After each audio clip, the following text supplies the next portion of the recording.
Hello there. Anybody who is out in TV land? Excuse me for a moment.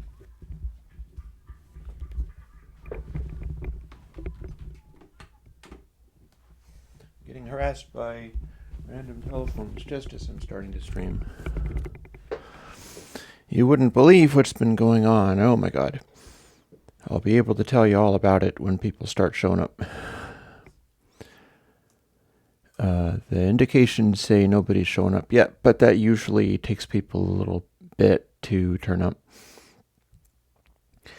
I am all set with my note cards and my marker for drawing on them and all that kind of thing.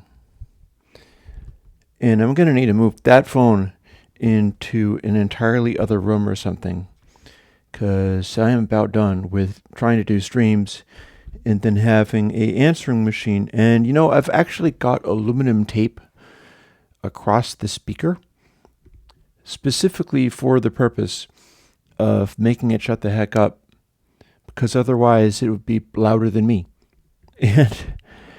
And I guess back in there was once a time, I suppose, when having a telephone was a useful thing.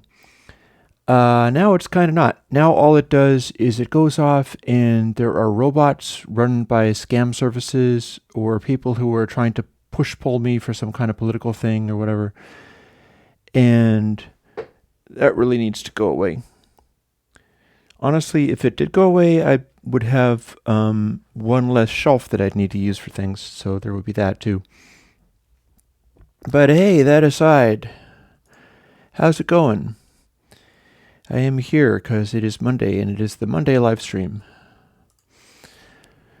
And I have successfully cleared a goal for, in fact, it's doing quite well now, for managing more than $1,500 a month, which is like solid minimum wage for Airwindows. And that has opened up a live stream. Hey, Bo. And the live stream I did last week. I did it on Wednesday, and I barely got through to the finish of it before it blew up in my face and risked my channel. And as you can see, it didn't risk my channel forever. I downloaded the attempt and shared the sort of repeatedly recompressed version of that, kind of for historical purposes, for my patrons, and removed it from the channel. So YouTube said, oh, hey, you're not in any trouble. And I'm like, yet. So I made sure that that was, in fact, not going to land me in any trouble. So what that's going to become is something different. Let me load up GitHub just in case I need to check on that. I'm also kind of sick, but that doesn't stop me. I'll be doing this live stream anyhow, as long as I can still speak or get up, and actually have a pile of other things to do today, one of which I did before I started the stream. I had to respond to my mortgage provider, because one of the reasons you're able to have Airwindows is that I am somebody who has dedicated years of study on all of this kind of stuff. And as a result, I have been in like deep poverty for decades upon decades. And at one point I was on Social Security disability because of the autism. I got off of it through a plan that they had, which I'm not sure still happens, but probably does, called a PASS plan. PASS stands for Plan for Achieving Self-Support. And that is how Airwindows was born. Airwindows was originally supposed to be a recording studio. That's right, I was going to be recording bands. And there were no bands. there are no musicians that can spend money on things like a recording studio, which is one of the reasons the plugins turned out to be more popular, because people are willing to spend money on plugins in hopes they can be their own recording studio.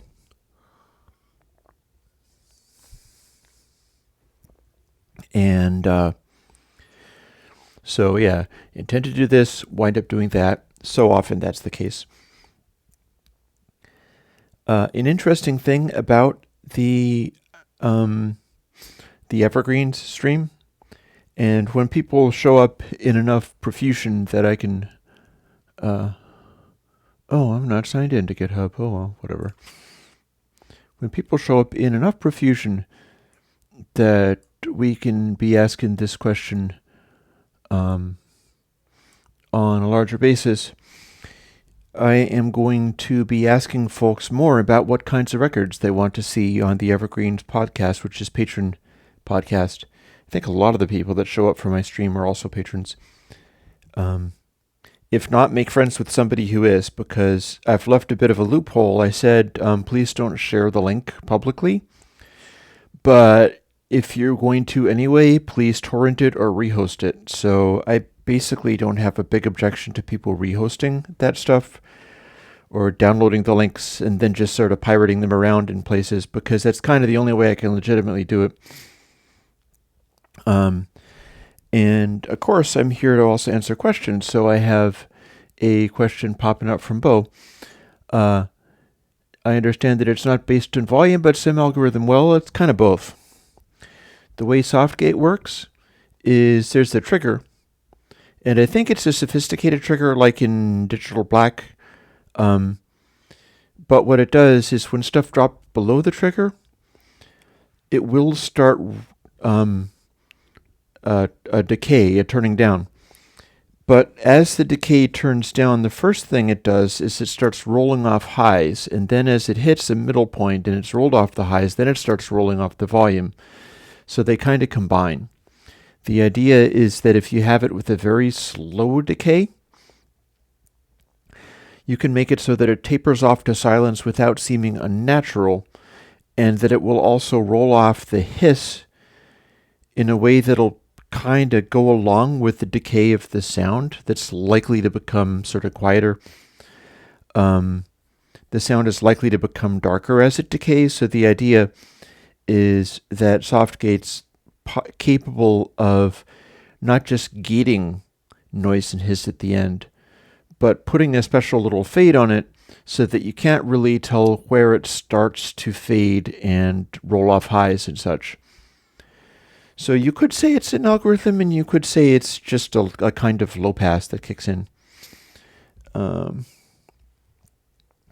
Yeah, thank you, Gamma. I hope to continue doing that. Honestly, I think that this podcast would be good for doing some of these detailed explanations. Sadly, it's difficult to organize them in a complicated way where you can look up all the various bits, and that's something that I'll have to work on more in future. I'm sure there'll be time. At some point, I'll have covered everything, and then it's like, okay, now we organize everything and let people look it all up.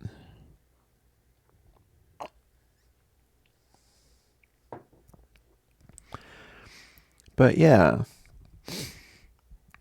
we've got a new sort of sample processing thing, Softgate. I've got a start on next week's plugin, which I think I'm going to put out Purest Air, because Purest Air ended up being a kind of a funny thing. I think I mentioned this in another video, that Purest Air is not nearly as pure as, for instance, Energy, as far as just adding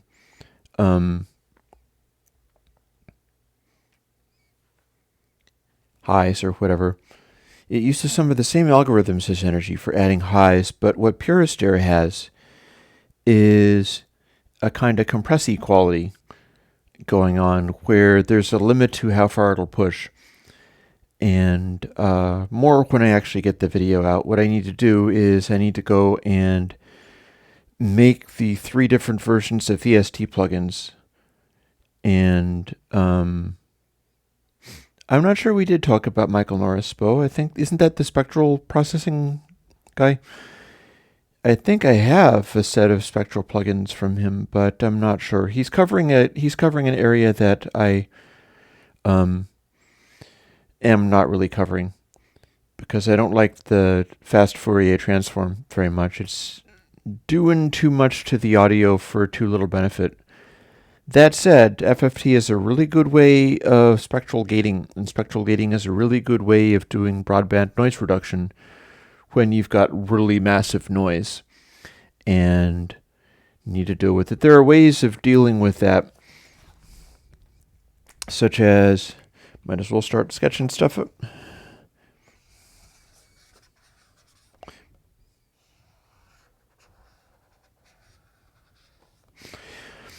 If your frequency response, if your audio is like this and it's fluctuating and doing all kinds of stuff, but then there's a big noise floor, and the noise floor looks like this, and you've got some kind of consistent rumble, and then a mid-range area, and then it's not super noisy here because it's a particular noise generation, and then it'll roll off there.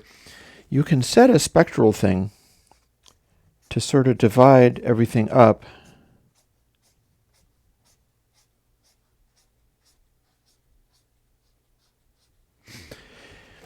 And noise gate on the bands. And the important thing to remember about this is it's kind of like if you were doing a noise gate on just the overall volume,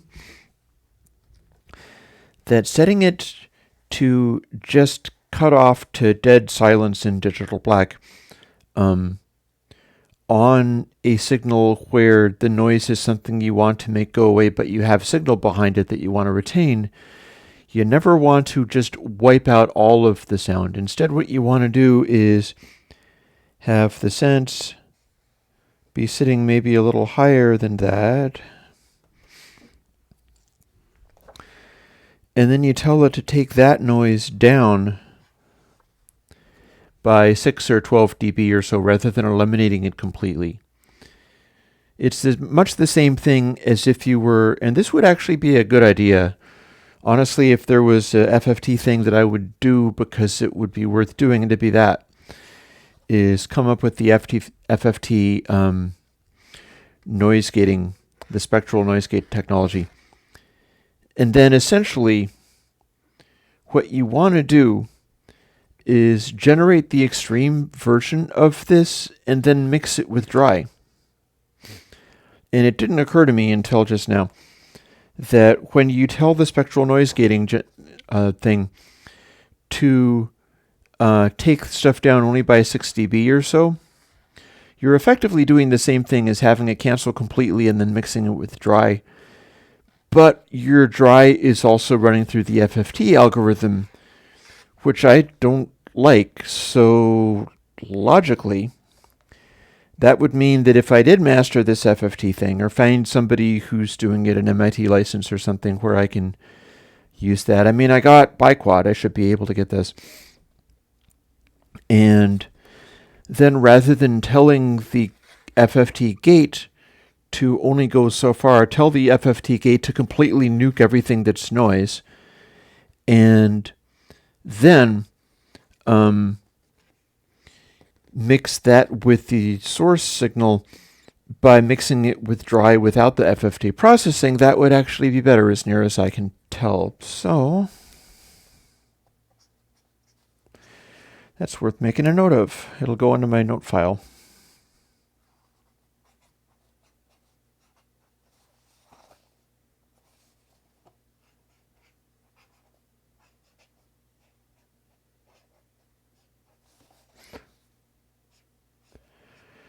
I'm writing non-FFT dry wet.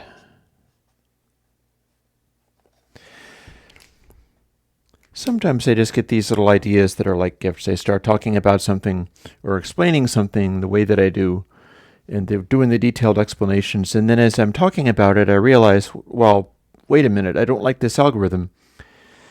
But we're essentially doing the same thing as outside the algorithm dry wet. And if I have to bring in dry, I could bring in non-processed dry, and I'm sure I would like that much better. So, cool. There, I got a thing. FFT thingies can be neat. I know Paul Frindle's, I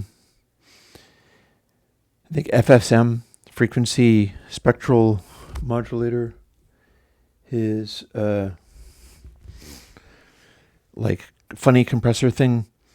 I believe that's FFT based. And it's one of those things where you work out things to do with it. And excuse me.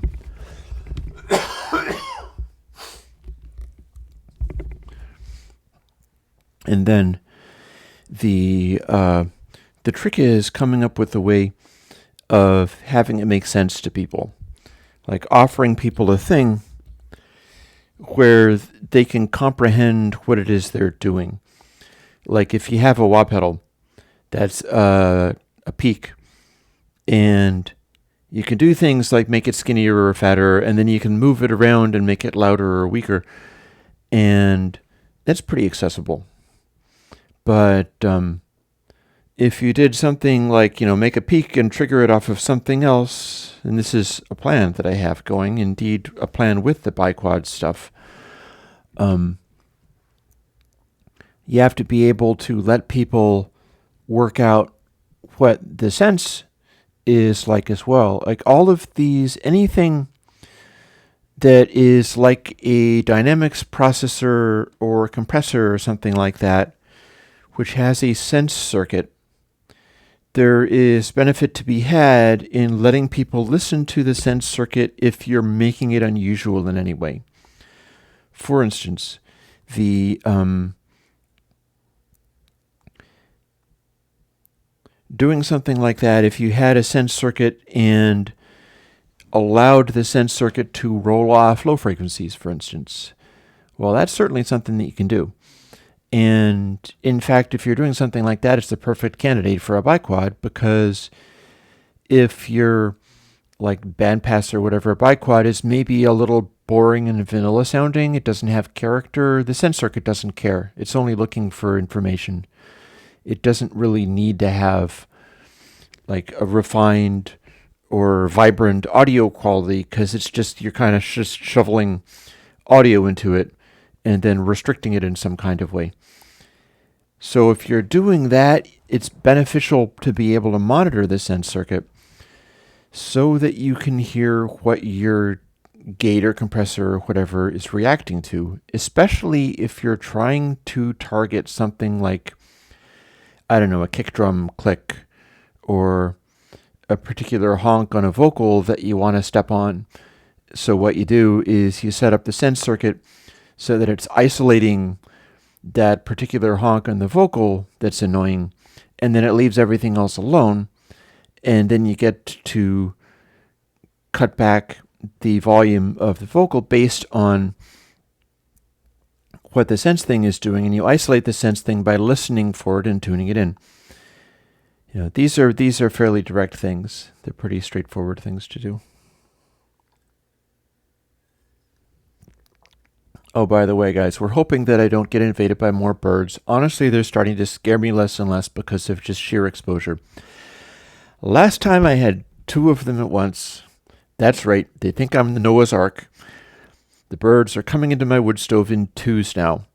They are going to go to the promised land, which is outside, because I'm still perfecting the technology of shining a light into the front of the stove so that they can get into the area where there's a door, sealing off everything else that I can, putting the blinds down like it was a Tuesday music stream, and making it dark, opening the door wide, and having the door be this bright area, and then cowering behind the wood stove door because they still frighten me, and releasing it. And there's this mad flapping of extremely tiny feathery live thing. And geez, like 4 times out of 5, they do successfully go straight out. And the other time, I had a bird go the wrong way, but I'd sealed everything off so well that there was still, Joku. No, that's my big worry. I still really want to get this solved, because I don't want them still trying to get into the stove when I'm actually using it or just starting it, because that's a very sad scenario. I've had that happen once in my life. I had a bird get into the stove that it was on, and the bird did not survive. And it was a rather horrible thing. This was during the time that I was married, which is a bunch of years ago, before I was able to get Airwindows going. And I was still in this house, though.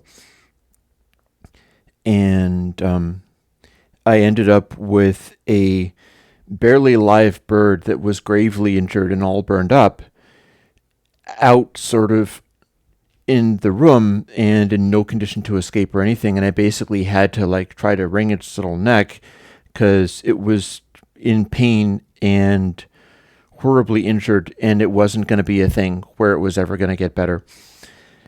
That's traumatic. That's probably why they frighten me so much, is that I have this dark history. And no, Joku, it didn't make for a tiny dinner, even for my cats. That's not how sparrows work. One of the places I hang out is a political blog, and they have a long-standing joke about how there are some people who would be happy roasting a sparrow on a curtain rod for food as long as they knew that the people that they didn't like were under the bridge and didn't even have a sparrow or a curtain rod. So, also, Joko, you got caps lock on. So, unless you want me to adopt your method of talking, you might switch caps lock back off again. So, yeah, last time I had birds, I had a pair. I really am kind of the idea of working it out in some kind of way where I could get a big cage and then just start keeping them as pets. And if they came and invaded my place, it's okay, you want to live here now. But it's really kind of way easier to simply open the door and open the wood stove door and let them fly out, see the bright area, and go through it. One of them bounced off of the door that was being held open, boing, but then off it went. And, yeah, it's always a panic-inducing moment for me, which is hilarious because I'm huge and they're tiny. But, I don't like having insects in here either, so whatever. So, future plans, and, well, the thing about the bird repellent thingy is I have to save up money, which I'm kind of successfully doing. I hope, as long as no other bad things happen, and get my chimney sweep or somebody else to install a sort of new chimney pot which has grates and things on it, because there are different designs for the things. And this particular design, there ain't no pigeons or hawks or robins that are going to be able to get in there because the holes at the top of the chimney pot are still too small. But these itty-bitty sparrows can manage it. No, I tried cat smell. Cat pee smells like ammonia. And I had ammonia under my sink in this sort of household cleaners kind of area. Not that I use it, but as it happens, I had it. So I uncorked a bottle and put it in the stove. And partly because I worked out that hot air rises through the chimney, even in normal circumstances. So what was happening there was I have a continued very slight draft. And that meant that the ammonia fumes weren't going to be getting into my room, into here. Instead, air was going to sneak into the stove and go up the chimney with the hot air making it rise. So I put an uncapped large bottle of ammonia in there, and next thing you know, there was a very concerned tiny sparrow in there. And the cat smell didn't do anything other than make it have a more stressful experience when it was stuck in my stove. And I'm kind of swearing off all of that kind of stuff. I'm not down with trying to make it be well, if I make it terrible for them, they won't go. Again, a couple of weeks ago, I was exploring some of the thinking around this. I feel this is basically human nature, that I will tend to think, oh no, it's a bird. A specific bird is trying to mess with me. It's invading my space, and it keeps coming back because I can't tell one bird from the next when they're tiny sparrows. And it's out to get me. It's trying to upset me. It's trying to hurt me. I need to declare war on the birds, and it's got to be about making the birds suffer and making them be frightened or unhappy about being there and stuff. And I don't think that's true. I think what's happening is that is simply human nature, in the way that I am essentially a human. Often I don't feel particularly human. I feel like some kind of alien going around thinking only of plugins and stuff for year after year. But technically I'm a human, and I have some of those conditions. One of them being blaming stuff and not seeing the bigger picture. And I'm thinking probably the bigger picture is that the bird populations are expanding or just fluctuating to where some years it's not a big deal, and some years these sparrows must be overcrowded. There must not be enough room in nearby woods or whatever to have nests and stuff. They're making nests and they're too close to each other. They want to be spaced out in whichever way they have territory, and that's all they think about, so that's all they know. And so increasing numbers of these little suckers are ranging far afield and trying to look in weird places for places to build nests or places that they can live.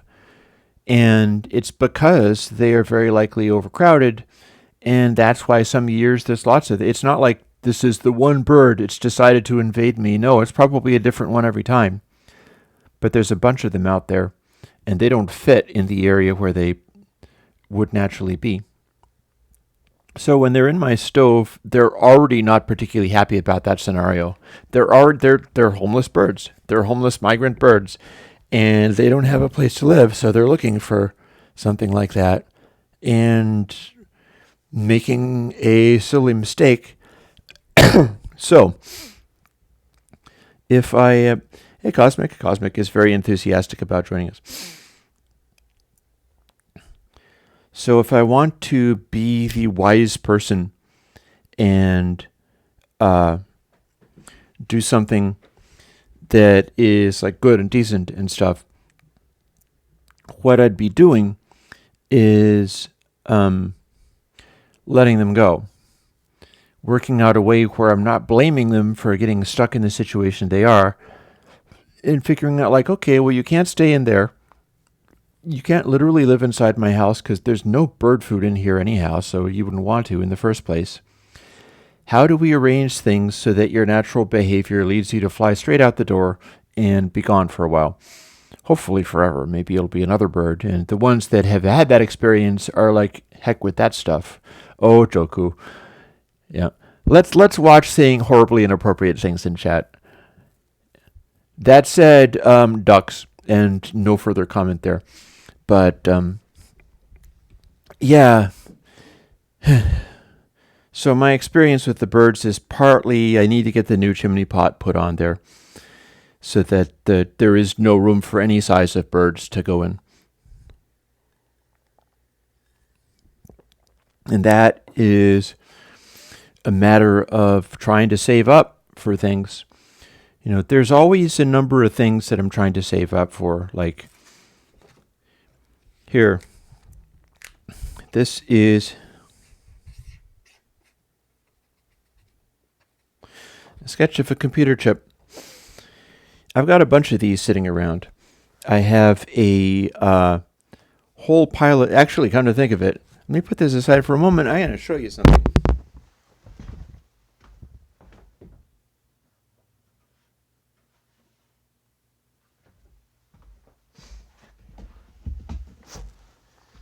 This is not even all of what I'm doing, but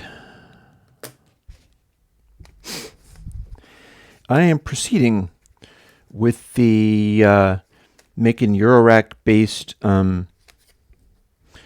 circuitry and stuff, and I've got some larger-sized ones. These are all designed to be even-numbered rack spaces. This is the size of thing where you can put one jack across and this other one, as you can see in some of these blanks where I've already drawn stuff on them, you can put 3 across. And I have a design that I've been working out for a kind of little sequencer that uses switches to determine what output to send a 16th note to. So I can do some of the stuff that I'm doing with the axolotl on, that's not dry rye bread. This is actually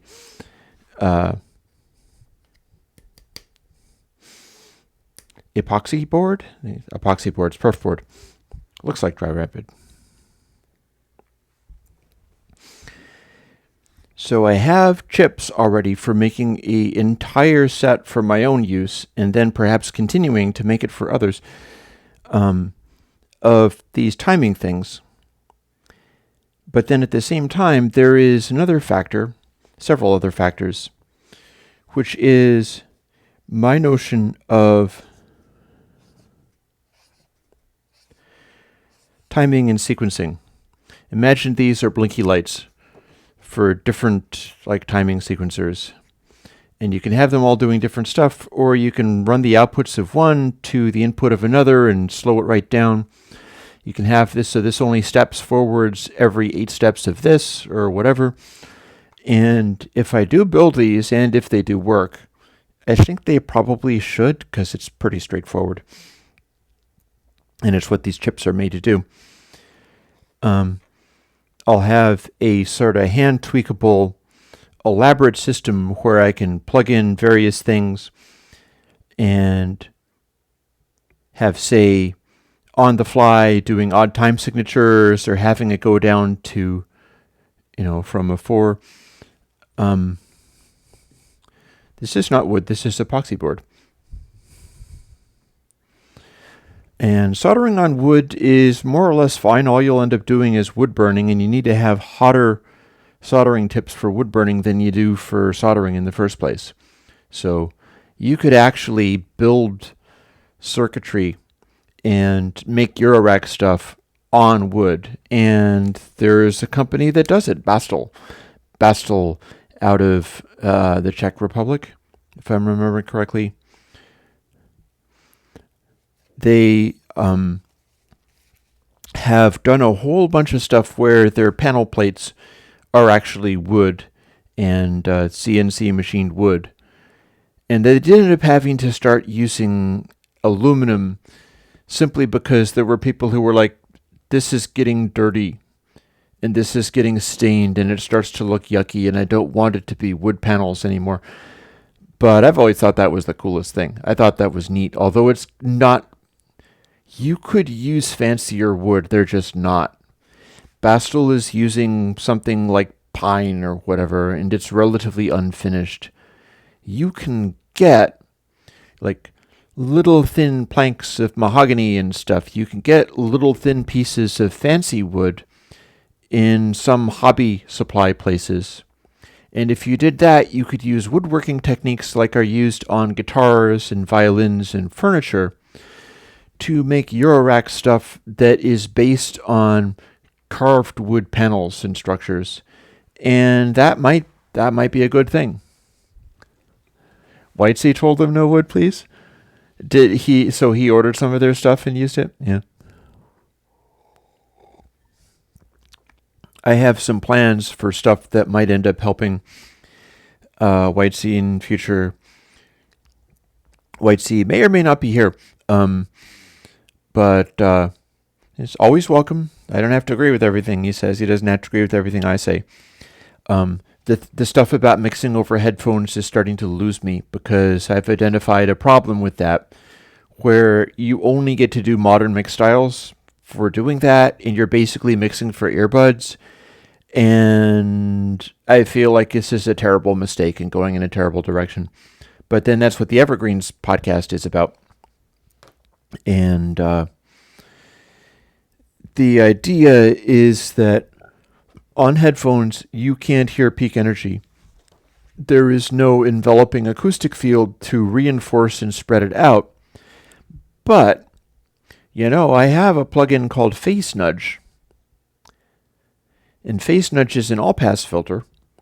And I can probably do better all-pass filters too. Like MV is all-pass filters in series and does a sort of MIDI verb style bloom effect. And I should be able to do a smaller all-pass filter that is tuned for the purpose of this, that would take your headphone feed and replace it with like a microscopic semi-reverb thing. And that would give you the peak energy back again. It would extend out the peaks enough, and then I can... So that's something that I'm planning to do. And I'm pretty enthusiastic about trying it. But here, the thing about the idea for making stuff out of chips, taking these little perf board pieces and making Eurorack stuff, because I'm using it,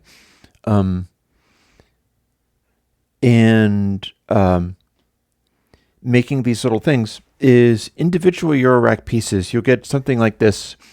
It's like, what, 4 HP? Maybe I think that's probably a 4 HP.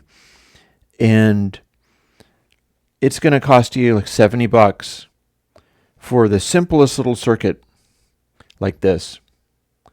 And that is annoying.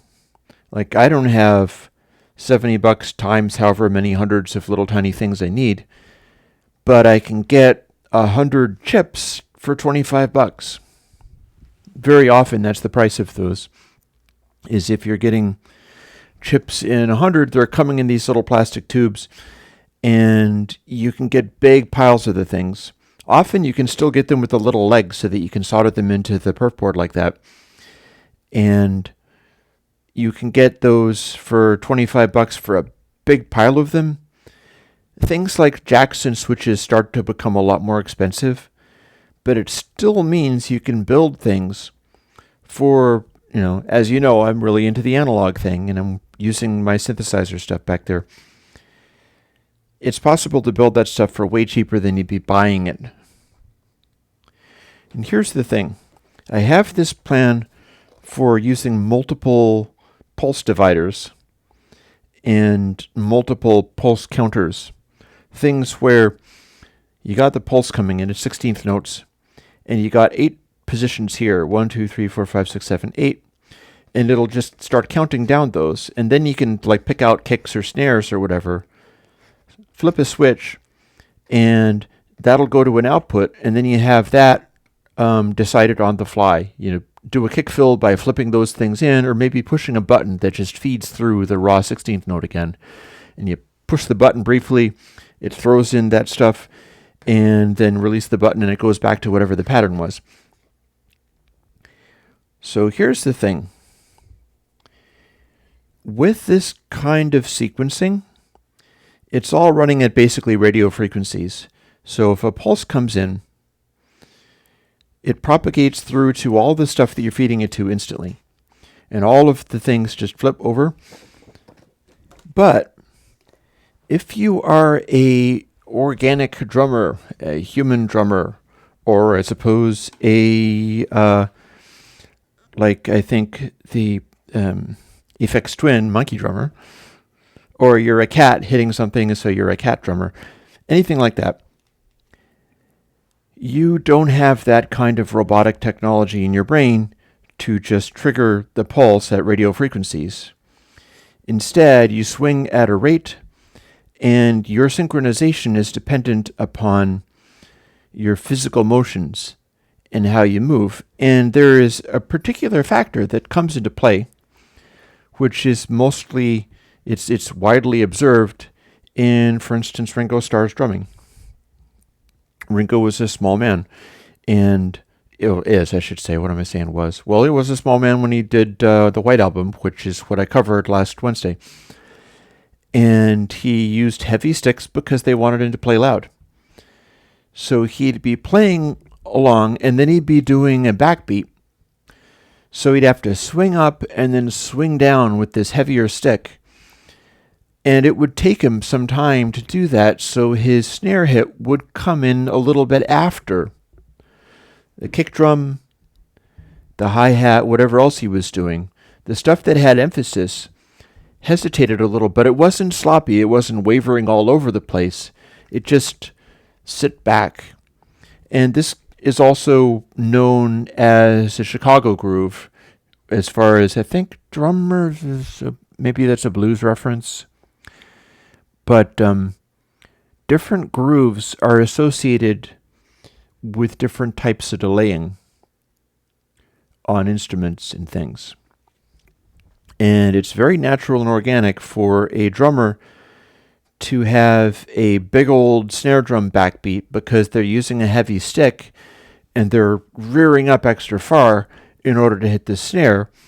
And the combination of these things means that the snare gets hesitated. Well, this is something people don't normally do. But what if every single one of these, like this input, in each of these feed one of these, the chips that tells you when to trigger an output? What if each one of these had a bit of a time delay built into it?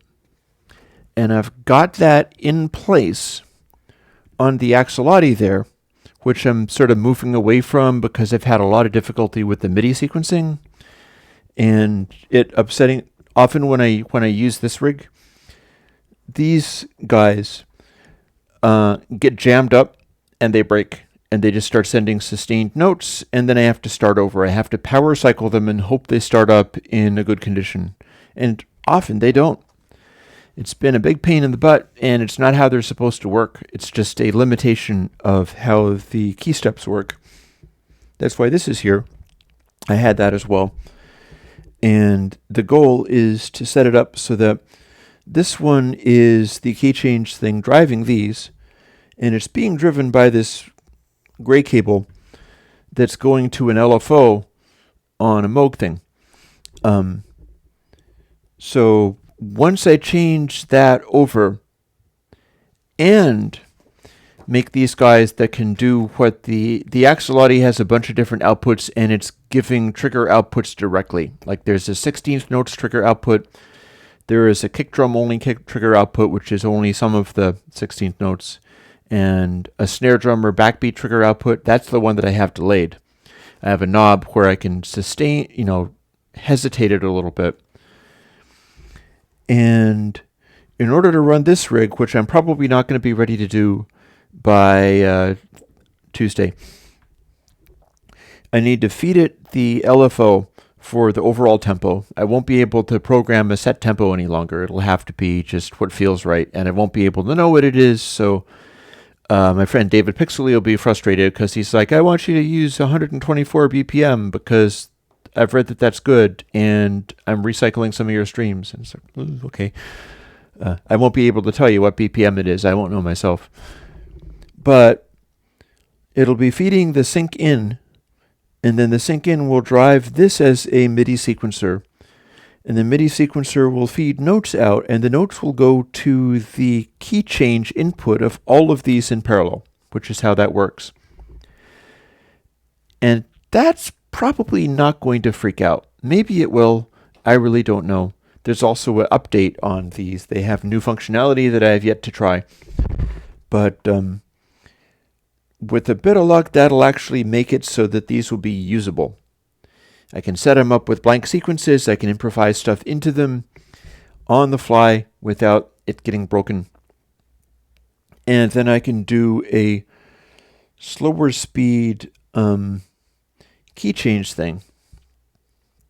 Or just whatever. Pixley doesn't seem to be here today. That's fine. I saw him on Facebook. He seems fine. The idea is this is also a way of driving these, and it's actually something that people can simply go out and buy, so I can tell people how to put together this rig, and that's kind of neat too, especially since these are so cheap. I swear to God, they should be making it in such a way that you can buy 5 or 10 of them or something like that for a discount. Here's the thing. If I have to make my other sequencing, like the triggers and things, off of just chips and jacks and Eurorack things, how do I make it so that you feed this one the sequence, and then this one gets fed that an instant later, and this one gets fed that an instant later than that, because I need to have a spectrum of these little selectors where the input trigger is going like, so that if I have a snare drum, remember how I said that Ringo Starr had a very slow attacking snare drum? It would sit behind the beat. There's a lot of places you could do that. John Bonham was also notable for being very gifted at that. And it's not because he was a weak guy that couldn't swing the stick, but he had the feel. He had the feel of, we're making the beat happen, and then the snare drum swings through with some power and weight to it, and doesn't just hit on the instant that the time signature goes together. And that's why people sometimes have to spend some time getting that stuff together. Bonham was notable for he could nail any feel, and once he had it, he had it. But if he didn't have the song worked out yet, he had to kind of work with it. Another fellow who is like that is Taylor Hawkins of the Foo Fighters. I've seen some of the videos on him doing his work, and he talks about that, and he spends a lot of time agonizing and suffering over that because he's working out what the drum part is going to be. And it ends up becoming this sort of dance where you have to hit all these beats. It seems like a fairly simple problem, right? Like boom, boom, boom, boom, boom. You can surely do that and not like, dun, dun, oh, where'd my arm go? And then you never want that. But in order to get the groove correct, the fluidity of the way your arms swing has to be really tightly choreographed, like down to the millisecond choreographed, because that's where groove lies. So these human beings are... Bo, you're being silly. No, Bonham didn't use the smallest size available. It's extremely obvious that Bonham was using heavy monster sticks. Bonham is a big, strong man, and that's the reason why he could move pretty nimbly with them. He certainly did not use 7/8. I'm trying to think if there is anybody that I would associate with that, but no, you can generally hear it. This is something that, for instance, house music and stuff misses, and some of my goals are to get back into recording stuff in such a way that I'll be able to bring my plugins to bear, because I'm all analog all the time for my two-stage amps. That's where I get the inspiration for the plugins. The plugins exist because I have a higher standard, or at least what I consider to be a higher standard, and need to think up ideas to take your just regular digital Excel running computer and have it be able to output stuff that feels organic like a analog performance. And this is one of them.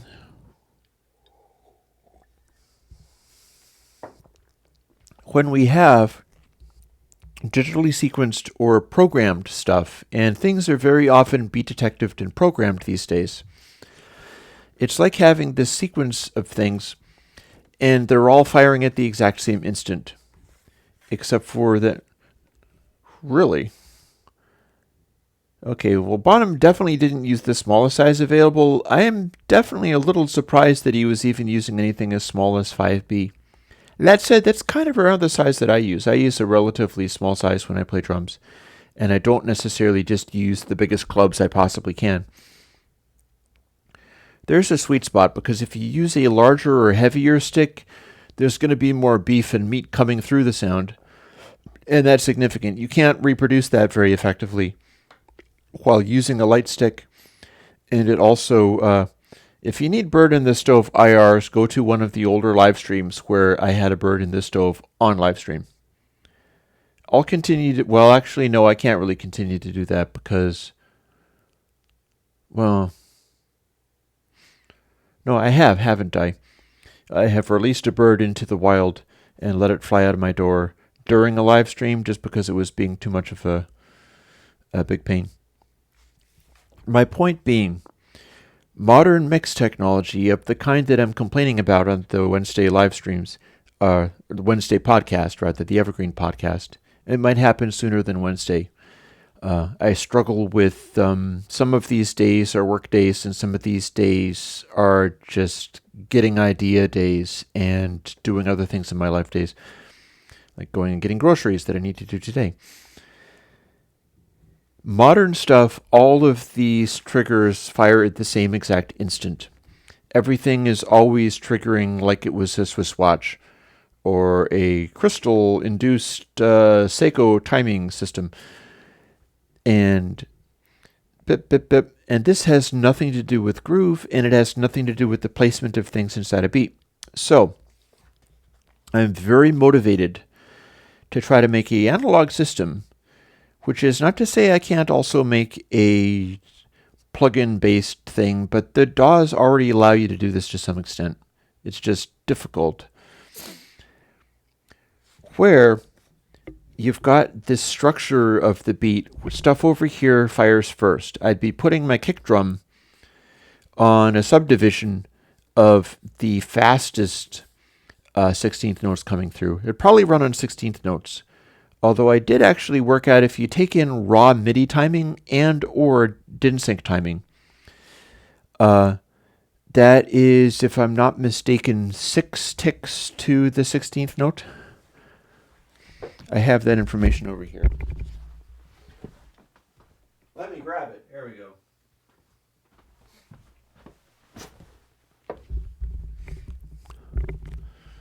So here's the thing. If you're running from MIDI clock,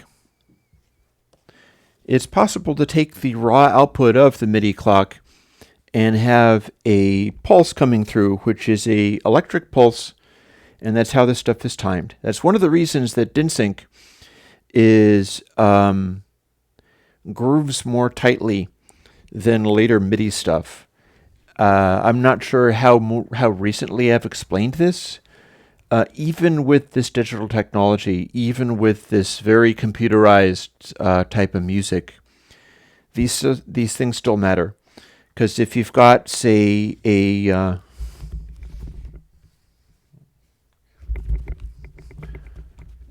for instance, a DAW where it is organizing the triggering of samples and things, and yet it's programmed in such a way where maybe the samples aren't the samples are being told to be triggered off of some kind of MIDI sequenced thing, which is an internal bus. That could mean that the sample is not being triggered on the exact instant in time that it should, but it's waiting for the MIDI signal to come through the internal system. It gets messy. And that's going to happen on hardware as well, where if you're running something like DIN sync is likewise 24 pulses. Let me see, I'm looking at 22 ppm or something like that. I'm looking at that and working out that 24 pp, it's 2448, something like that. 24 pulses of the DIN sync will give you quarter notes. 12 pulses will give you eighth notes. And 6 pulses will give you the 16th notes that DIN sync likes to use, and that a lot of your, like the new Behringer thing, which is quite interesting to hear about. I'm interested to maybe try that Behringer drum module out at some point, because they did a pretty good job on the Moog simulation, the Model D simulation that they did that I got. That's one of those things where it's like you decide, am I okay with like supporting the relative evilness of Behringer in that they are providing something that the owner of the property, Roland, chooses not to provide, and that is also that property has been out there for a whole bunch of time and has built the reputation of that company, which in some ways is getting kind of squandered now. And to what extent do you support a company like Behringer that is known for being an intellectual property ripoff, but is being allowed to do this current stuff and is implementing it better than some of the original people? in various ways. Like, they are not implementing a Moog Model D better than Moog, but they're implementing a Moog Model D way cheaper than Moog and not screwing up the sound of it particularly at all. It's pretty darn authentic sound-wise, and part of the reason is because they're using physical parts that are akin to what the Moog would be using, like a big old selector switch in the audio path, by the way, rather than some kind of horrible little chip-induced thing where they would be able to save 50 cents on the part by using something that the audio would sound terrible going through but would be cheaper. Instead, they are in fact using big old parts and stuff like that. And honestly, it works out pretty well. I have every reason to think that it's the same case with the Roland 808 thing that Behringer has done. Certainly sounds to me as if they were doing that stuff properly. And they also have some performance stuff that's very interesting, that I'm incorporating some of the ideas into my Eurorack designs. So here's the thing, is the Eurorack designs, I need to be able to do this thing where you're going to feed it, say, the LFO off of the Moog, which I've got, or just create a oscillator that does it. It's not that difficult to wire up a chip and have it be doing a steady click. The reason that I like the Moog for it is because I feel as if it is likely to be a steadier click than just stuff that I make. And there's probably a number of ways to work around that as well.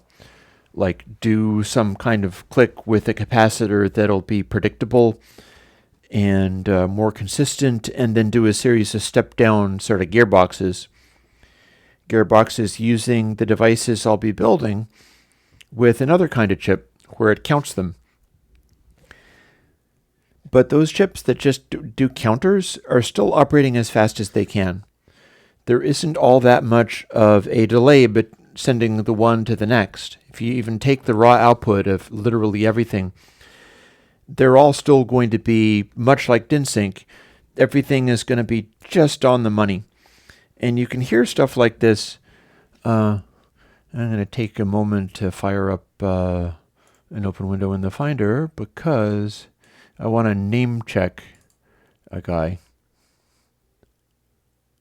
I think he's in electronic. I'm looking for my from where I saw this. Don't mind me.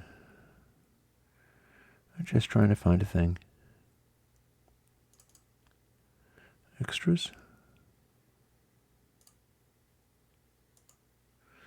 It couldn't possibly be in Flax, could it? No.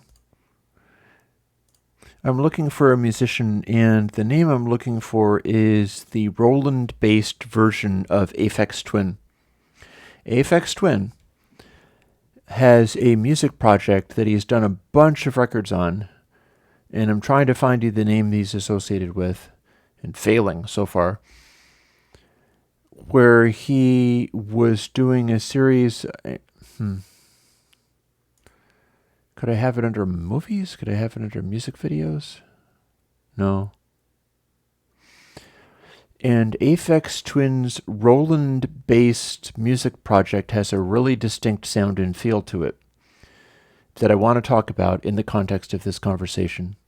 So I'm going to still keep trying to search a little bit. Dum-de-dum, while I'm talking about this stuff. If anybody wants to come in and feed me that information, I'd be delighted. Because it's dumb getting stuck on something like this, and it's wasting all of our time.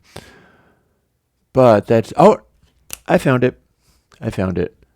It's one of my M4A files. I grabbed it off of YouTube. And this is the kind of stuff where I'll grab stuff off of YouTube, and then when I'm enthusiastic enough, I go and find the CDs and things of the people. Because... if you rip Flax off of CDs and listen to them over decent converters, it can be done so that it's satisfying. It's maybe not perfect, but it's pretty satisfying. And I like doing that where I can because it's still a conduit to being able to support the musician. And Aphex Twin has a project called Analord. Analord is the project where he's wiring together a bunch of typically Roland synths and DIN-sync powered stuff. Oh, AFX? It may be AFX, it may be Analord. I'm not exactly sure. I think it's probably Analord. And as such, when he does this stuff, and I have a big old compilation of lots of his releases like that, it's all DIN-sync. It's all being clocked off of some particular synthesizer, and it's not MIDI.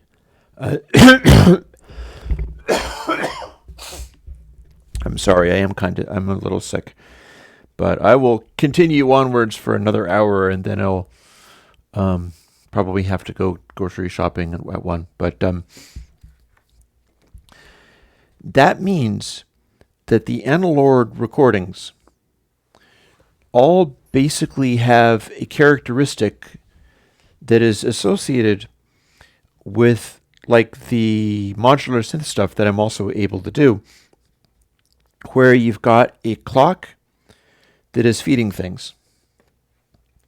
And the clock is propagating outwards, but it's propagating at basically radio frequencies. The rise time of something like that is pretty quick. And if you can divide it up, like my bank here, one of the reasons this works when it does work is that I'm feeding it off of a clock. Currently that's the Axolotl, and that's going through a 4-way MIDI splitter. That is not a in and out or a MIDI through or daisy chaining. What that's doing is that's taking the input and it's literally splitting it to 4 outputs in parallel, and there's no delay between those. They're all the same. It's just electrically propagating it to 4 outputs. So when I play a note on this, rather than being able to distinguish which note goes where, that note goes to all of the outputs, and they're all being fed by the same clock at the same instant. It's splitting rather than just daisy chaining and reassigning stuff. And that means that all of these sequencers that are themselves firing out MIDI on different other channels are perfectly synchronized when they're working. And that's why this rig works pretty well for me, as far as being able to run outboard synths and things. I'm really fond of Roland Alpha Junos. I'm using those. I'm using a variety of stuff. And it's a good way to have like keyboard playable looping things in the MIDI domain and be able to have them really tight with each other.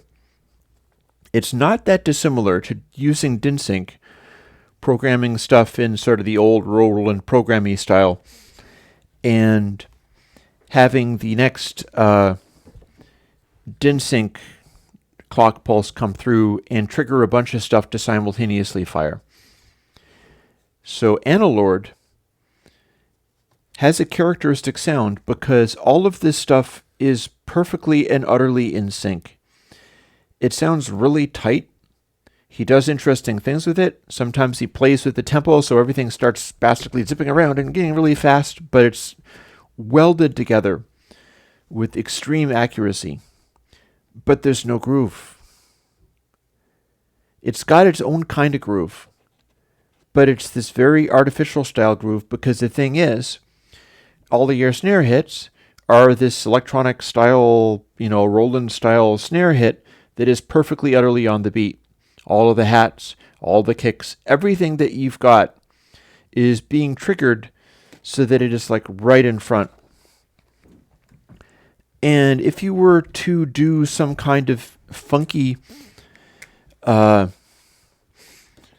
rhythm or something, take live music where you had some kind of drummer in a band and they were playing and you went, wow, that's a really cool groove. Man, I could live in that groove for days. It's probably not going to sound as artificial as Analord DIN-synced stuff. It's not going to have that rigidity to it because DIN-sync stuff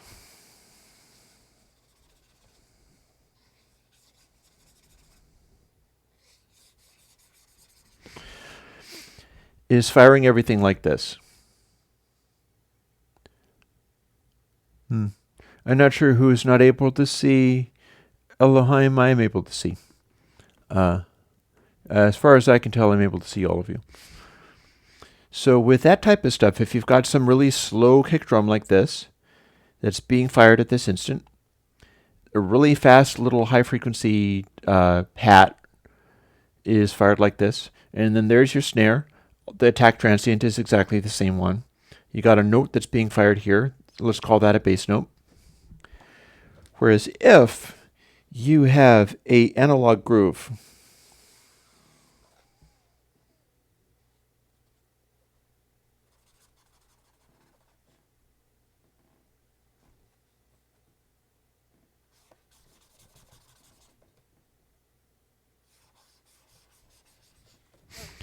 it might look kind of like this. Your low frequency is coming in faster. You've got your little hat, and that's defining the apparent where the groove sits. But you'll notice the bass is sitting a little bit behind this. It's not sitting up in front. The front attack of the bass is getting covered up by some of the percussive attacks. And then your snare drum, when that comes around, that's sitting way the heck back. That's all the way back here. But you'll notice that that's in the middle of where the kick drum attack is sitting. If you design grooves around this kind of concept, they feel completely different from DIN sync stuff. And here's a problem with MIDI.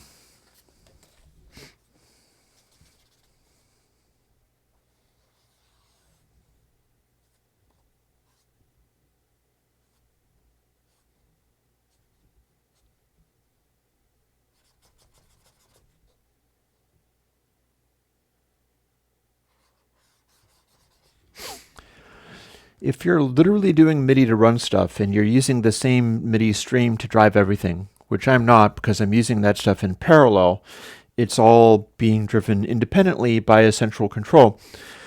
But if you're running everything off of the same MIDI stream and daisy chaining it and running it off of a computer, MIDI has to do things in sequence. Every single note gets its own note on and the information that goes through it. So effectively, you could have your hi-hat be triggered first. Then next is the kick drum, so that's happening. It feels slower than the guts of the beat. Then we get the snare, even though we'd like to have the snare be back here. Then maybe we're firing the bass. Well, it's just as well that the bass isn't in front, but the next sequence, maybe it'll fire the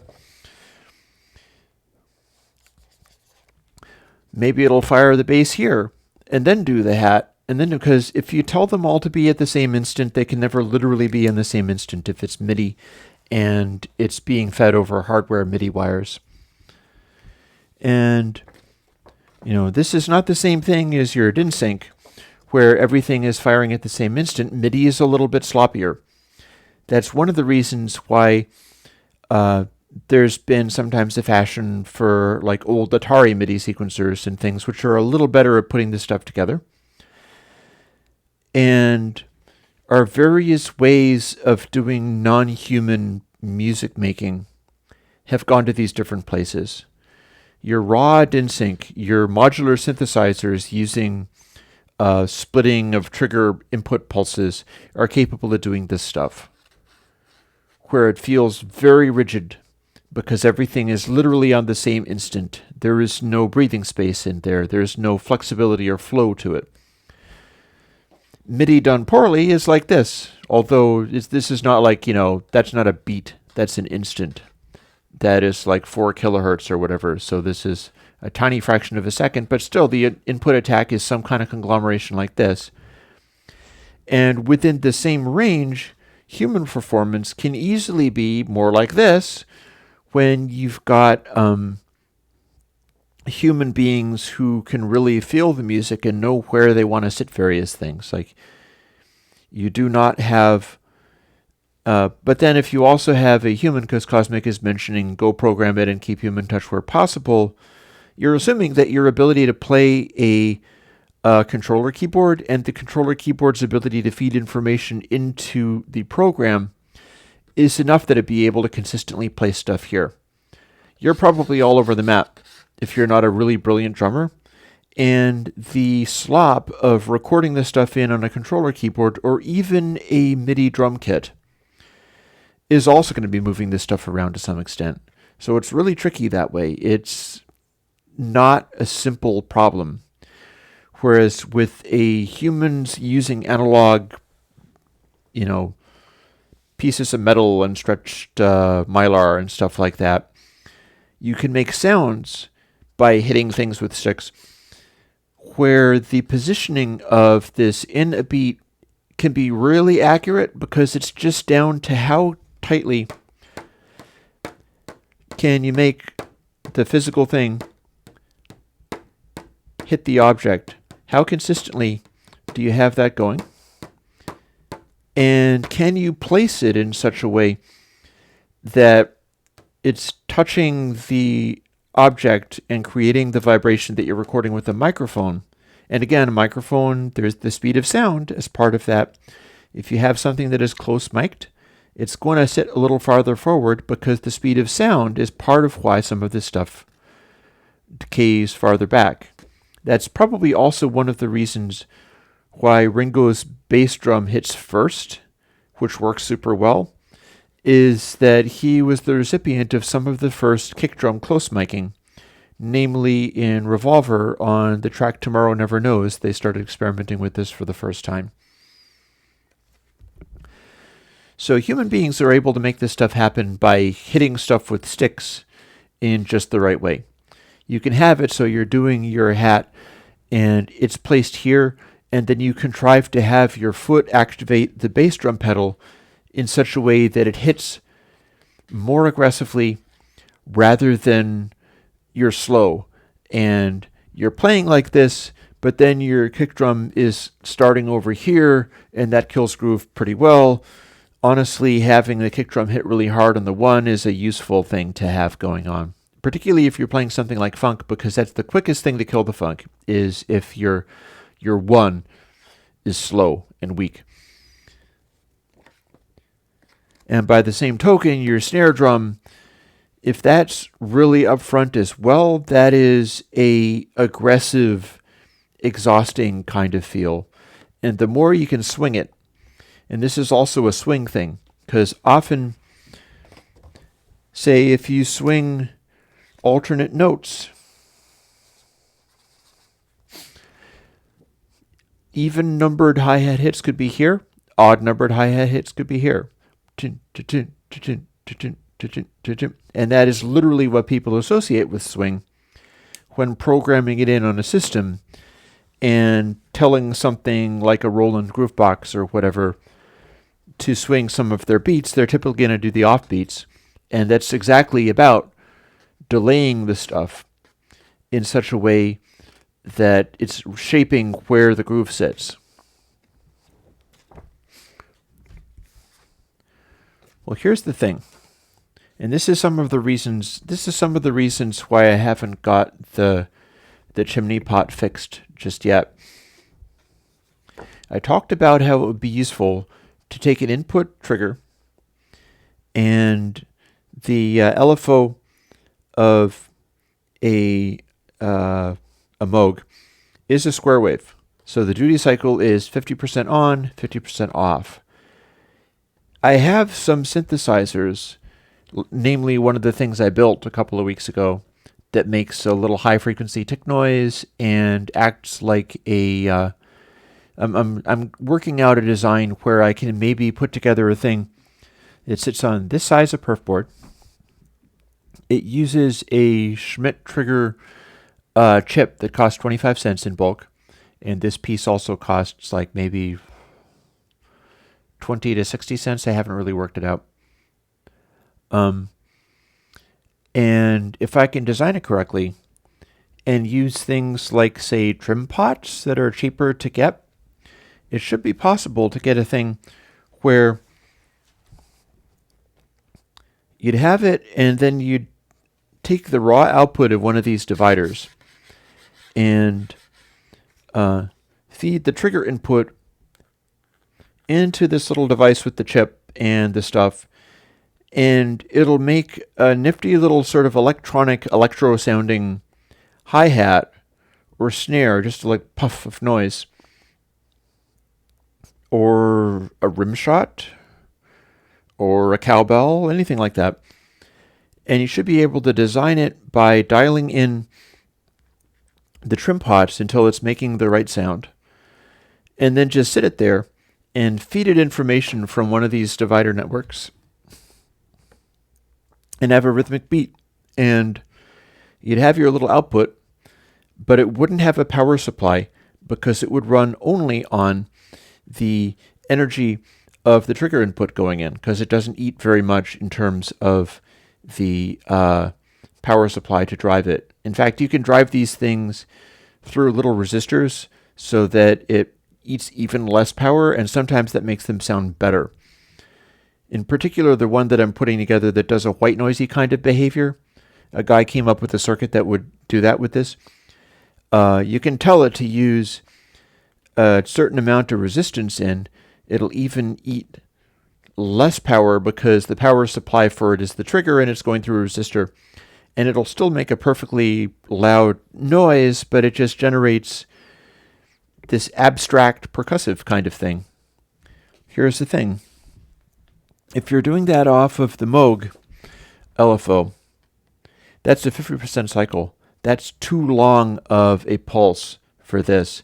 So you need to have some way, and even a complicated circuit with a bunch of transistors and capacitors and things, to make the decay of that pulse be shorter, a pulse shortener. So attack, and we start doing it, and then the pulse stops before the rest of it is finished. Oh, but we also wanted to have it so that you do this, and then the next one would be delayed a little bit, and then the next one would be delayed a little bit. Here's the interesting thing. There's another 25-cent chip called a multivibrator that does both of those things.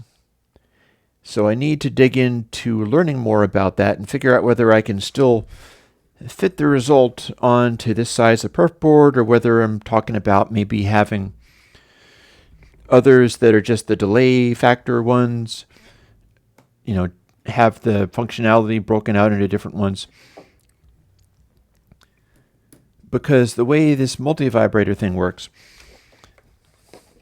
you have a whole separate chip, and it takes in the pulse, and then you can set it up with like knobs and capacitors and things to delay the output of the pulse that it puts out by however much you want.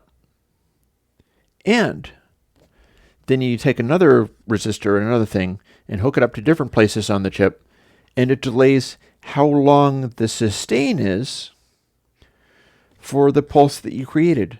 So it's a delay, and it's a pulse shortener, lengthener, all in one 25-cent chip. The original one that I found is not actually being made any longer, but then there was a follow-up, and that's still being made, and you can still buy it. So chimney pot aside, I need to buy 100 of these things while I still can, before they stop making them in through-hole design that can be attached to the perf board in the way that I do. And the combination of those things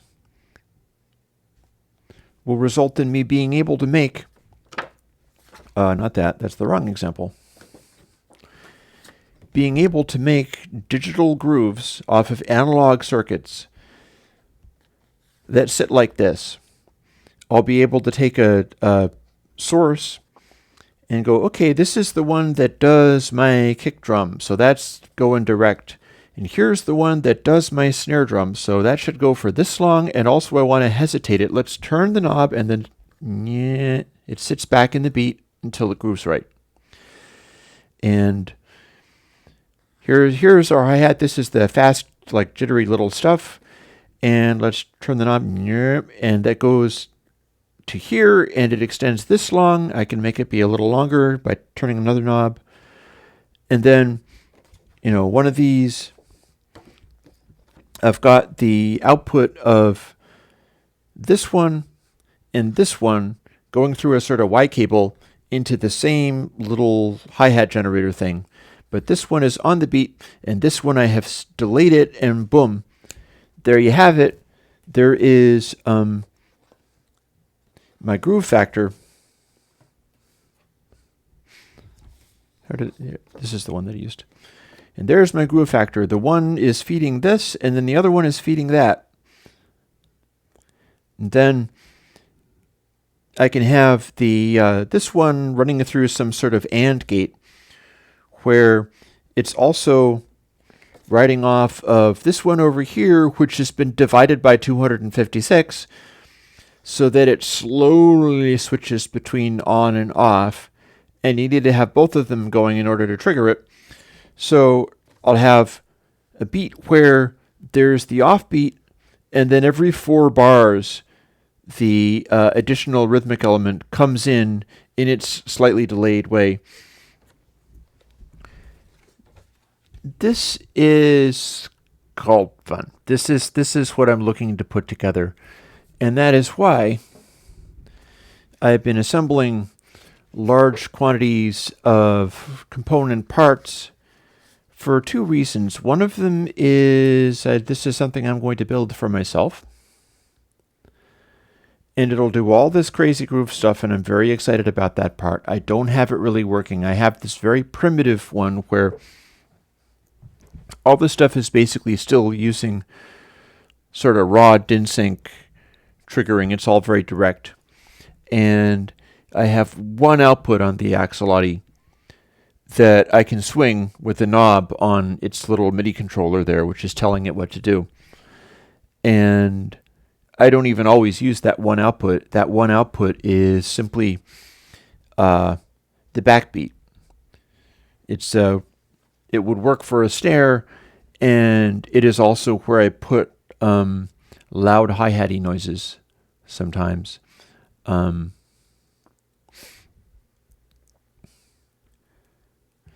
that's kind of where I'm at with that stuff. It's taken a lot of time. Like, as you can see, with assembling large quantities of these things, there's a number of things that get involved. I've made paper sort of sketch pads for all of this stuff at these sizes. I've spent a lot of time researching what people are doing and what their needs are for the sizes of modules. And in order to decide which are acceptable targets for ultimate goal sizes, I've got kind of 2 main concepts for ways I want this to work. I'm working on ways of being able to take something as small as this and wire up a chip and capacitors and things so that I can have a trigger activatable kick drum.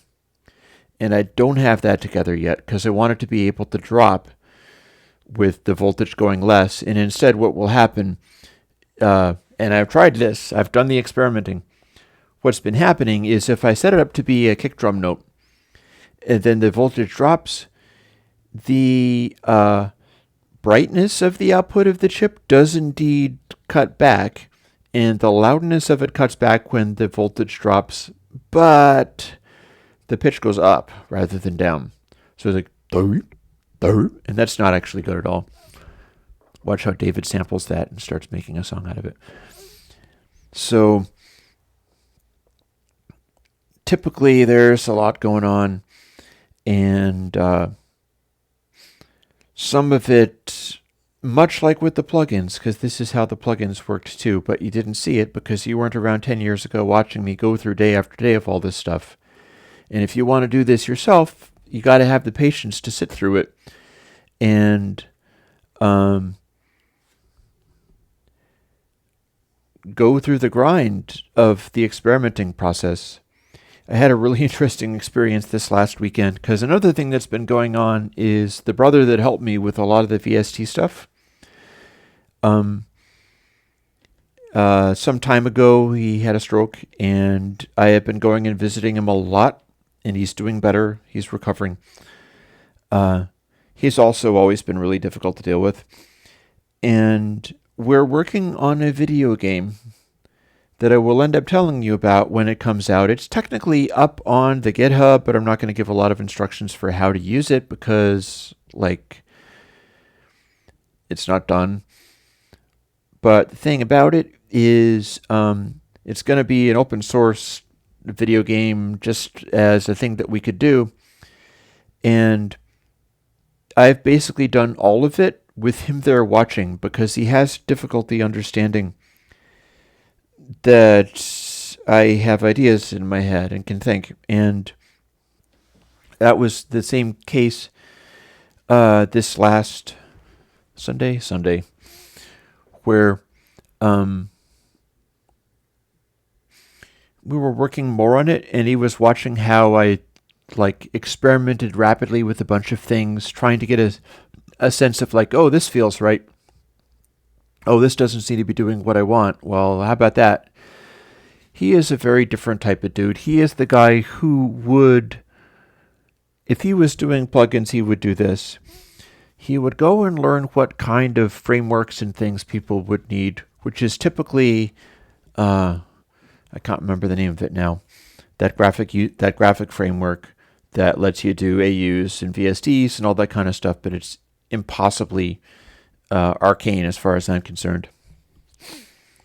That very unapproachable one.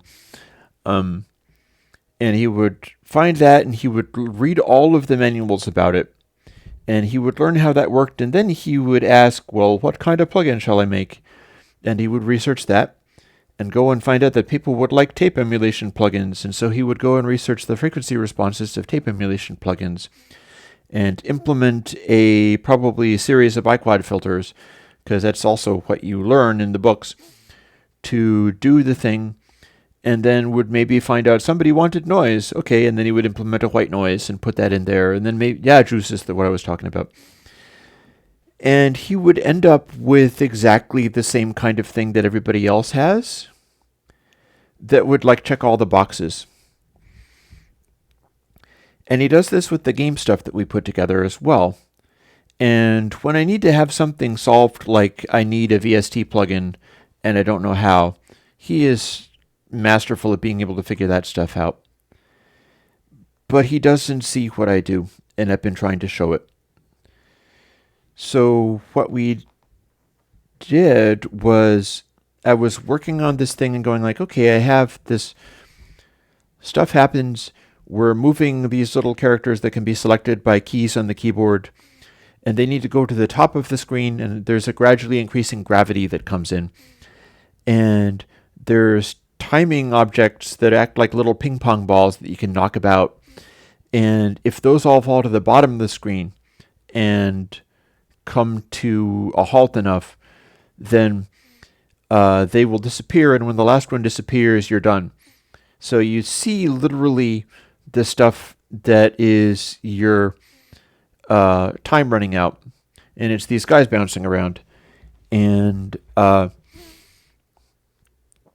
I'll be trying something like this out and going okay, is this hard? Is this easy? Where is the challenge of this? And if he doesn't want to make an audio cue. We have this thing where if you've gotten enough scores during this particular round, everything speeds up and it makes it faster and easier to win, but it also makes it crazier. And multiple warps cause that to happen. So let's show those on the screen. How? Well, we'll draw it on the screen in black letters. That was the first thing. And we were both well, that's ugly. Let's do something else. So I'm okay, let's have balls that drop in. It's the same basic object, but it's slightly changed. And they drop in from the top and don't actually collide with anything, but they have the same appearance so that it's consistent. And, one warp, doom, that drops in on the left, and then a second one, and then a third one. And then the score could be in other ones on the side. Well, it's a number score, but suppose each of the digits is represented in another one of these balls. And he would go okay, and then there's a number of balls, and so we'll write a routine that places them on the screen, and say if you've at 4.5 digits or whatever, it can draw 4.5 of those. And I'm yeah, but I want them to drop in independently as if they're objects. Bing. and they drop in place and bounce a little bit, and then they're done, so that it's a little more amusing to look at. And he's like, I don't understand what you mean. So I had to go and code it, and which I did. I'm like, okay, we'll do this, and then it does this and that, and he's not able to follow me because I'm moving too fast, but he doesn't feel that I'm making any sense. And I've got it, and it's working, and it's doing this thing, and it's a physics-like thing, so it's acting kind of like something in a plugin where, it's bouncing, but it's also losing energy. It's a physical modeling. It's like doing a physical modeling of a thing in audio. So I know what to do. I know how to reverse it to basically bridge rectify it so that rather than oscillating, it bounces. And I know how to make it lose energy and so on. So I'm coding that stuff out. And very quickly, it's like, okay, we've got that. Okay, that is like that, but then it is being filled in reverse because we're doing it in this order and it's counting the digits in this order. So if I just do this, and then we've unreversed it. And my brother's reaction to that was along the lines of like, well, it was interesting to see you experimenting with everything. And what I would have done is I would think and go and look up this and that and the other thing. And when he does get results. And I got to say, it was very dismaying putting hours into this thing where I'm showing, like my brilliant genius brother, how I arrive at stuff and how it sort of bursts out of nowhere and I make it happen. And it's this explorative process where I'm coding stuff and going like, okay, so let's see, if I code this, this should happen, and let's code it, and we'll try it, and we'll see what it does. And it does the thing, and I'm like, oh, well, that's kind of interesting. Okay, let's steer in this direction. That reminded me of this. And it's this very intuitive process. I like doing it that way, and I arrive at results. And they're Airwindows results. Like when you do get to play this game, some of you will probably find it amusing. But when I do that, my little brother doesn't think I'm thinking. It's like there's not a brain in my head. All I'm doing is trying things at random, which is literally a quote of what he said. And as such, it kind of doesn't count. Like it flips his bozo bit in that, as far as he's concerned, I'm a bozo because I'm just trying things and I don't know what I'm doing. But my favorite things to do are the things where I tried things in a direction that seemed promising to discover something new that I didn't know was there, or that I had to go like, this is a little like that. What can we make happen over here? So yeah, that is a challenging thing. And that's another one of the things that I've been dealing with, and, month in, month out, year in, year out, because this is not the first time we have tried to code something. We did a sort of roguelike thing, because again, when Dan does things, they are in a existing category where you know what your end result is going to be, and then you make that end result happen and do it. And it was a sort of roguelike with pictures drawn on the screen called Playfield. And then I tried to get him to help me do another one, which was a 3D cyberspace-looking thing where you're trying to find spheres rolling around in this space-looking place. And he abandoned me on that one because he couldn't, as far as he was concerned, I had nothing. I was just experimenting. And I couldn't explain that I had a thing. And then a couple months later, I did it. And that was very surprising to him because he didn't believe it was at all possible that I would come out with a result. And after that, we tossed around some ideas, and I think there was one that he did that was to be called Rocks, and that was asteroids in 3D. And that sounds neat, right? Well, there's a problem. If you're playing asteroids in 2D, you're looking at it from 3D. You're looking at it from another plane where you can see all of the 2D space. If you're looking at asteroids in 3D, you're looking at it from 3D, so you can't see anything that's coming up from behind you to kill you. So it was a horrible experience trying this. And that led to all kinds of, like, my thoughts along that line. And these are still things that could be experimented with. I'll get to the mono to one channel or the other in a moment. I'm happy that people are dealing with this, but I'll weigh in on that in a moment. The solution to the asteroids in 3D is come up with a way to make what you're seeing in the narrow window that you can see more interesting so that you can do something reasonable, and then have different rules that don't involve if you get hit from behind, you die, because that becomes just impossible, and it's hidden stuff that you can't deal with. So you could have your asteroid ship be the object that breaks stuff up, so you have to ram everything. And if something rams you from behind, well, hey, your job just became that much easier because you just did another useful thing. And after doing the coding up a very basic little rocks thing, it didn't go anywhere because it wasn't playable and it wasn't fun. And the stuff I was bringing wasn't really being accepted as far as like wild new revisions on the ideas, because I couldn't interpret where that was heading. And then the next thing is this one, which has a working title of Clusterfluff and is implemented in Godot. Godot is a game engine that is open source like my stuff, so I like encouraging that. The alternatives to Godot are, of course, the Unreal Engine and Unity. And Unity is very heavily into mobile gaming, pay-to-win type of stuff, and enabling all manner of things that are just built into your stuff.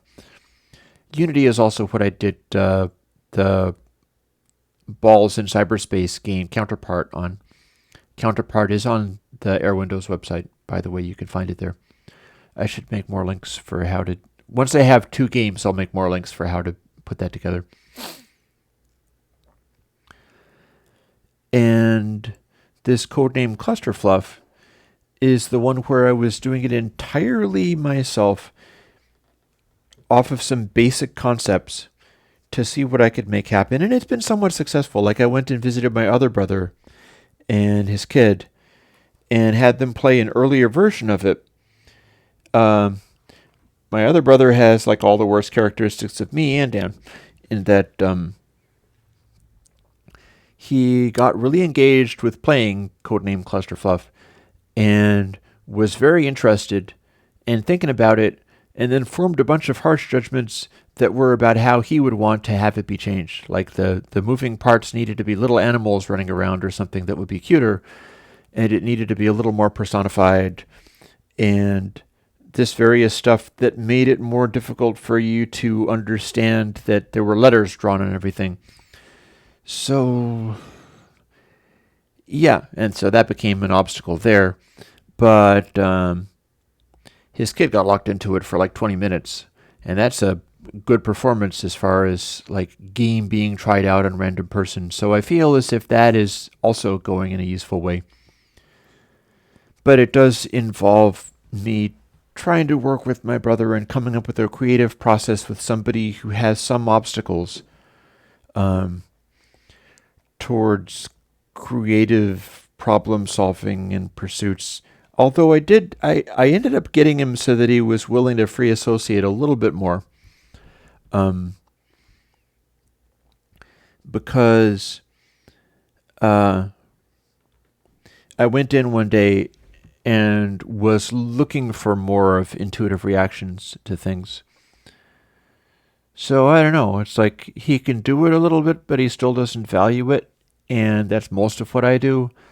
So we don't really have a working relationship going on. And that's another reason why you don't get a whole pile of things like, oh, now we have VSD with GUI. It's because he has no interest in helping me in many ways. A lot of what I've been doing is listening to his excursions with doctors and things like that. So that takes up a bunch of time as well. And that's what I would choose to do because it feels right. See you later, Bo. These are the things when you're doing a creative thing like running Airwindows and coming out with these plugins and new podcasts and stuff, it's all what you can fit in with whatever else is in your life, and you don't necessarily know what is going to matter and what is not. And stuff will pop up.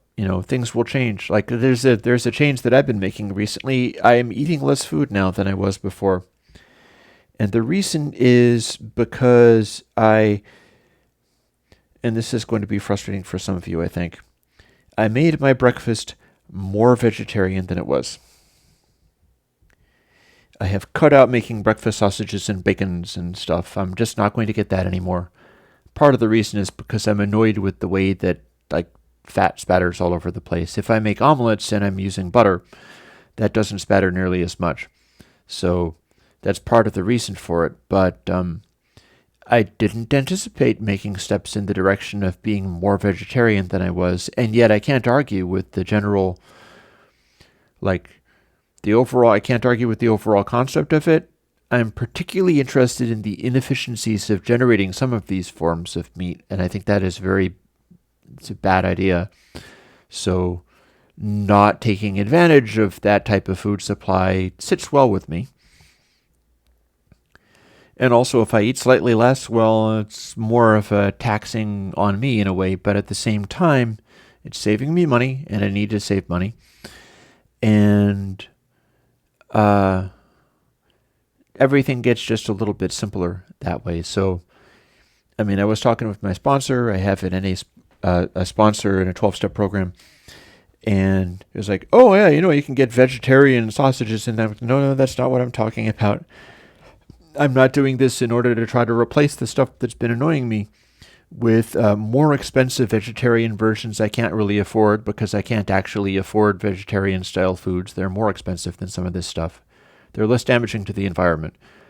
But if you try to get imitation carnivore stuff out of the vegetarian world, it comes with a bunch of packaging, and it's priced rather expensively and blah.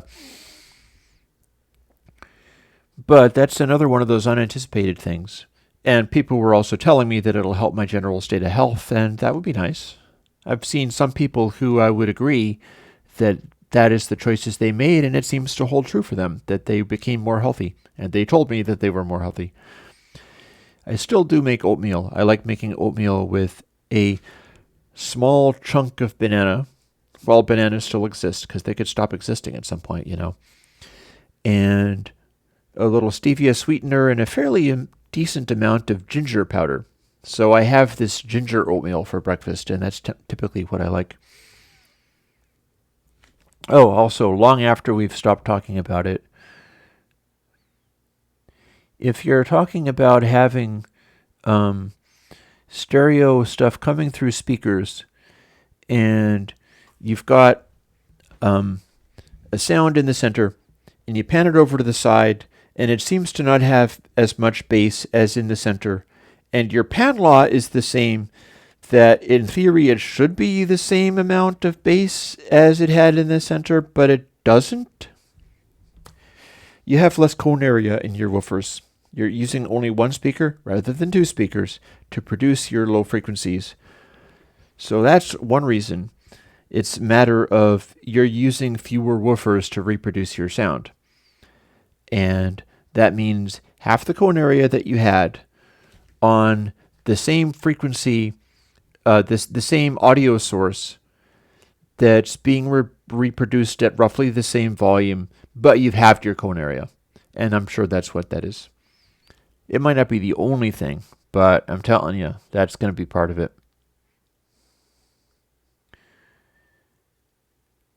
And by the room situation is also kind of similar in that low frequencies do reinforce in a room. But also if you've got echoes and reflections and they're sourced from only one speaker, that cuts down the number of additional contributing echoes that could lead to the sense of fullness and stuff. Whereas if you're coming from two speakers, the amount of echoes and reflections are more complicated, and there's more of them that wouldn't be there if it was only on the one side. So that's also something that contributes to things.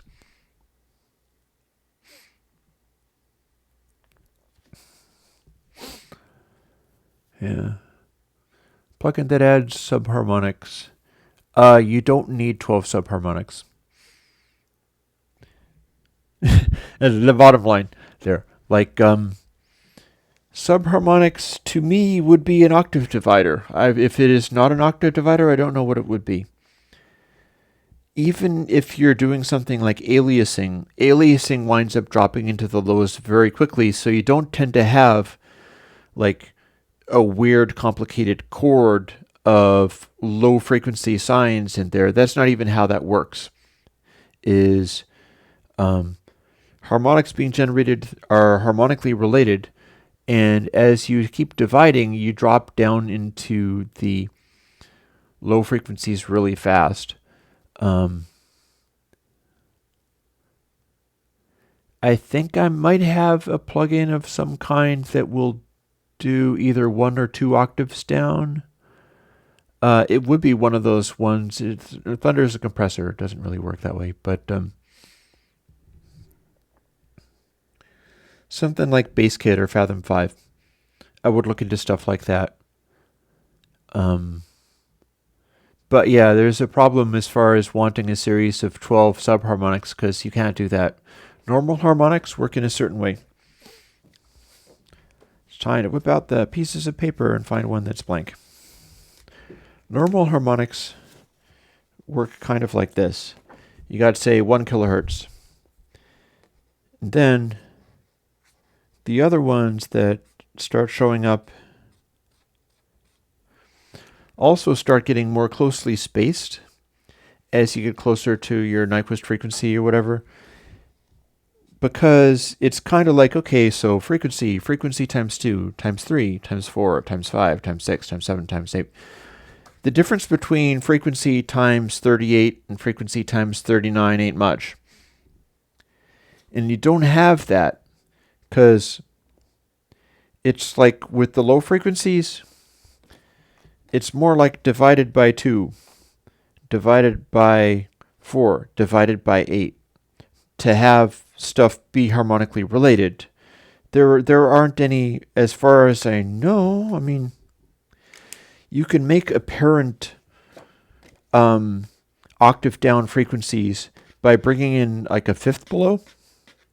I'm not sure how convenient that would be to do in terms of a plugin. I'll write that down in case that gives me any ideas. We'll see. But again, this is not going to become a 12 subharmonics. That's not how that works.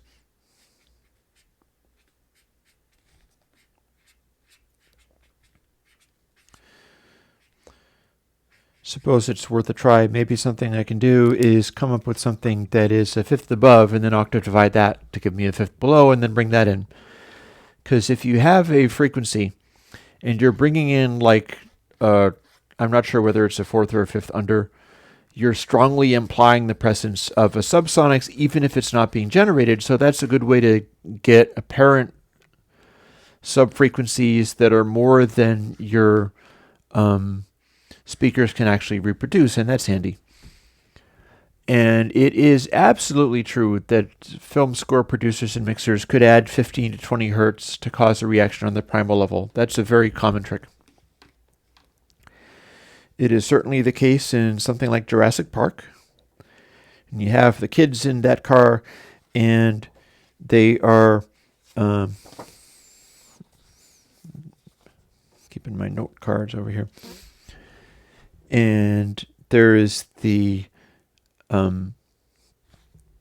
T-Rex coming in the rain. And there's a glass of water on the back of the car, because apparently there's a glass of water on the back of the car. And it's rippling, vibrations. The soundtrack has got really powerful subs going on around about then. They're bringing it in there because it's diegetic. It's part of what's on the screen.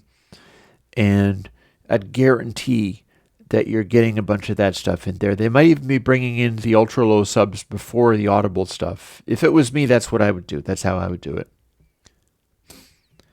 You're not necessarily doing it in the form of a note, though you could. You could. But typically it's more like a rumbling, just information that's making the subwoofers kind of freak out And you want to be careful as to what kind of overtones that has, because the overtones will make it more obvious, but it'll also make it more diegetic. It'll make it part of what your obvious sounds are in that mix. Whereas if it's more tightly confined to, and another thing is you could take a Eurorack system, for instance, a modular, that can generate a sine wave, and then throw some random variation on the pitch of that sine wave, and that's going to give you a thundery kind of noise that, especially if it's a slow rate variation, that'll give you a wonderful thundery kind of noise that's not generating any overtones higher than you want. It's frequency modulating the low frequency sine that you've got, and it'll remain in a nicely controlled zone rather than trying to use filtered noise or something like that. Ahmed, I can't do a wave shell thingy. That's not something that fits within the Airwindows concept. My brother might be able to do stuff like that. He's not going to do that for me. And you should be forgetting some of the plugins. It's covering a really wide range. You've got to work out which ones are useful to you.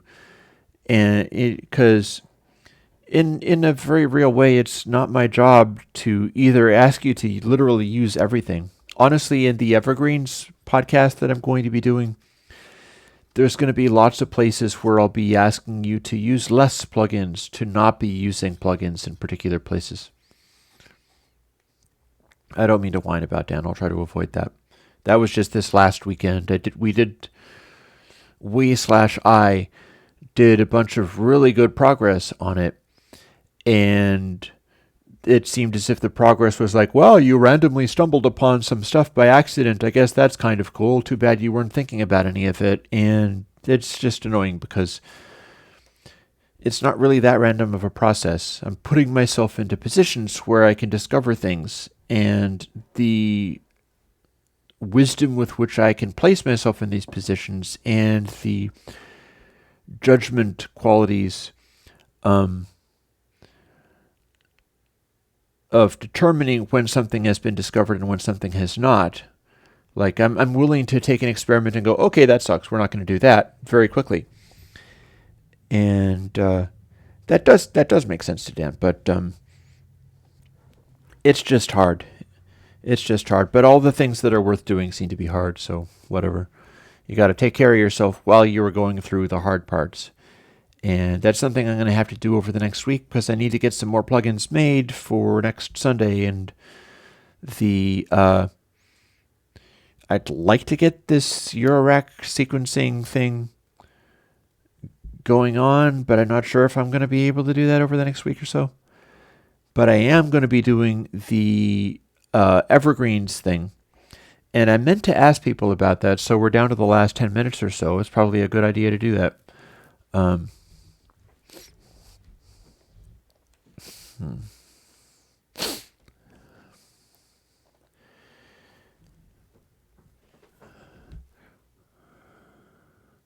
The handwritten note, I don't actually know what kind of note you mean, so I'm confused.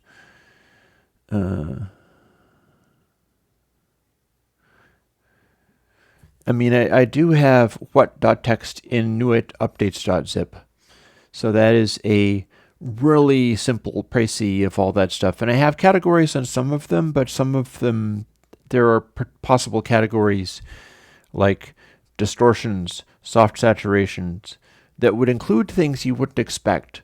Like, if I think tape delay had a stage of soft saturation on the end of it just as part of how the sound worked. But to some extent, it comes down to being able to identify stuff that needs to be remembered and identify stuff that could just as easily be forgot, and being willing to accept that you're not going to remember everything, nor should you. There's enough plugins that you would never use all of them. Any given person should never be using all of them.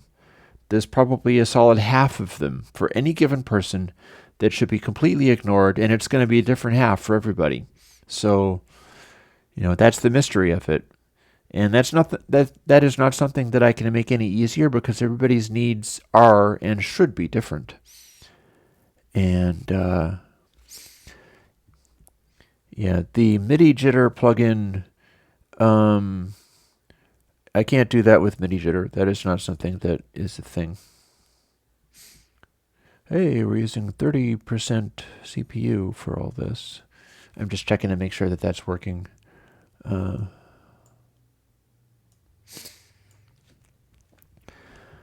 Stereo bass stuff. The less stereo bass you have for mono compatibility, the better. It's just easier that way.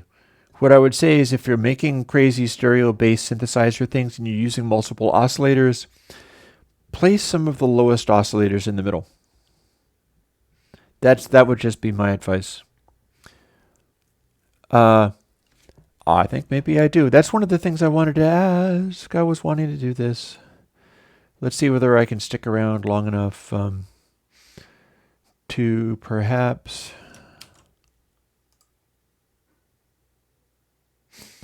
I want to show you the thing. You know what? If you're on this stream, I'm going to share this with you. So you get to see this even though it is not so much... the streaming thing is for patrons. But I'm going to give you a link, which is a unpublicized page on the Airwindows website. And I'm going to link it here.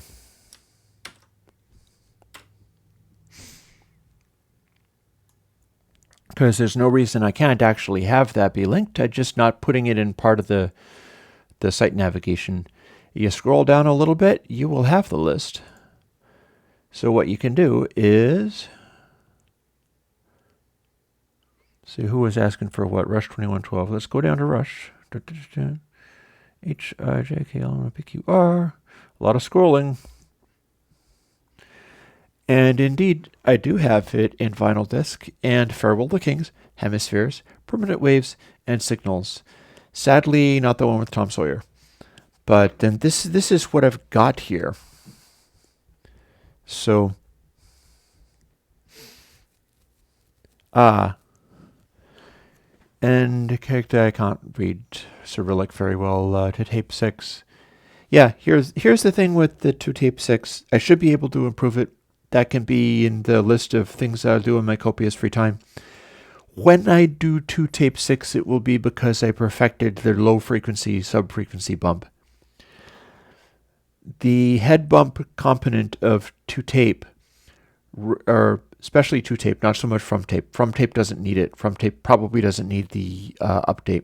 But 2 tape has the Fathom 5 stuff, and that's unstable and needs DC blocking.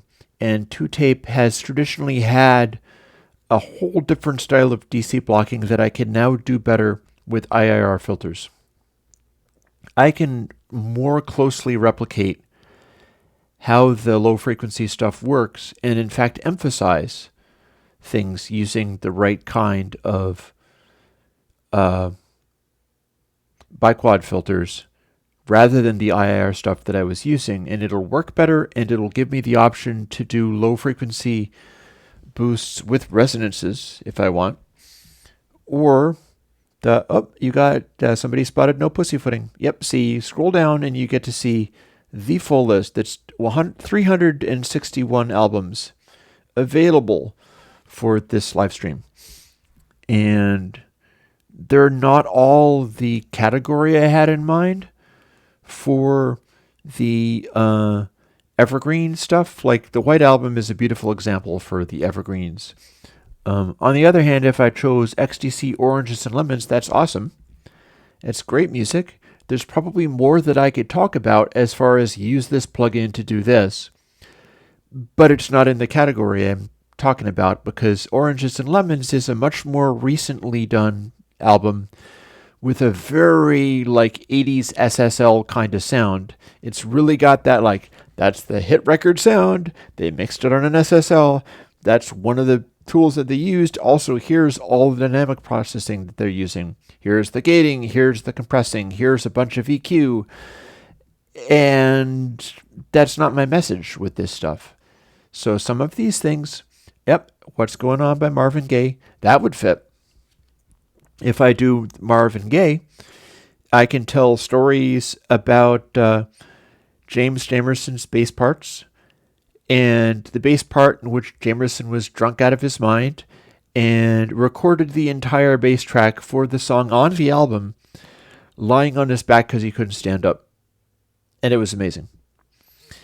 And Jamerson was running through a particular kind of DI box, and the DI box is also known as the Wolf box because, like, Wolfenson or somebody like that was the engineer, and the DI box is a transformer-based DI box where the transformer includes a degree of molybdenum which is no longer available to be put into transformers because it's toxic. So yeah, put it this way.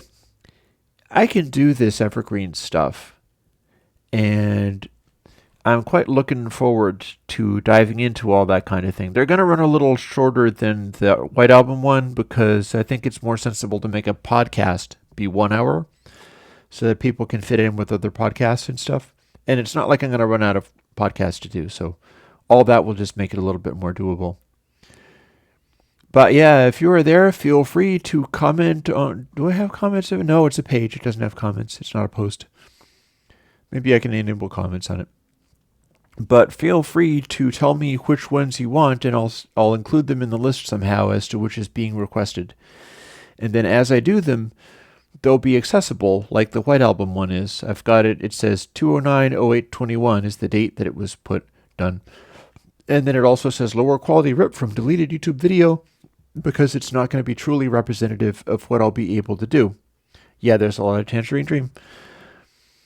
I should be able to come up with some of their kit that they used during that, although that's not something that I have absolutely... A bunch of this stuff I've researched like mad.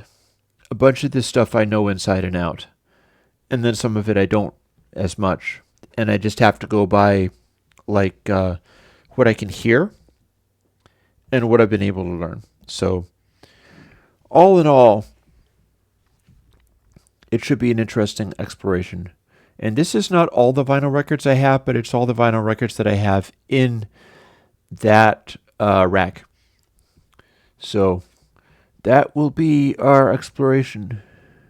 And by all means, feel free to bookmark it. CG.